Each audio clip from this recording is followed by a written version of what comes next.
Aloha! I am making a video for you to tell you about the article A Tale of Two Schools by Lary Cuban.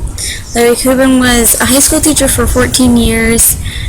He was a superintendent for 7 years and university professor for 20 years. So he kind of knows a thing or two about effective teaching. So in his article, he explains two different types of schools. School A is more focused on proficiency in subjects, teacher authority, high academic standards, school rules, respected differences among others. They practiced regular study habits. They had report cards that were based on letter grades. So a lot of times that's the very common type of school that you hear about. Whereas on the other side of the spectrum, School B is based more on the students' growth in their interests. The classroom had multiple ages, say 7 to 11, things like that. Teachers encouraged students to make wise decisions. There was no accelerated or gifted programs. There was no letter grades. Instead, what the school did is they would have the teachers describe the personal growth of each student at the end of the year rather than giving out a grade report or letter grade or percentage.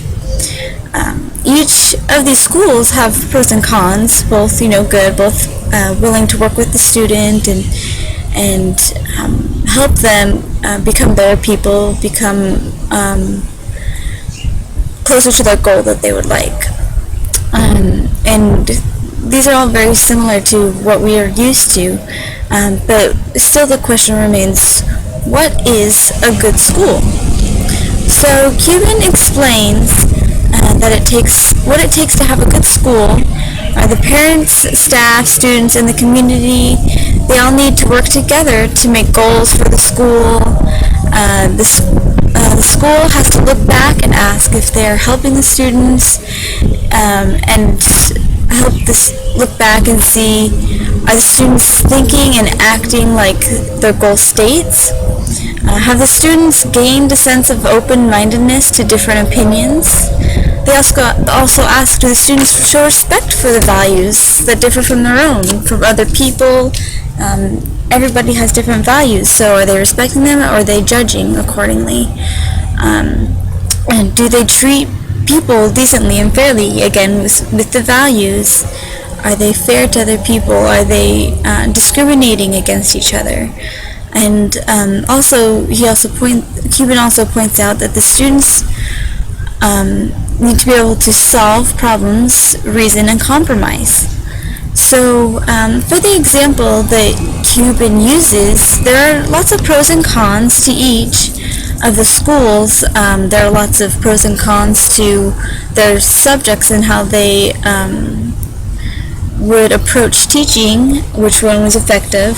Each one has very good qualities about each. But the question is, what do you think? Do you think it is better to have a more academic, specific school, or something that is more specific to each student and what they're pursuing? So you have to think about it and let me know what you think. And I hope you enjoyed this quick explanation about Lary Cuban's article on what makes a good school, A Tale of Two Schools. Thanks.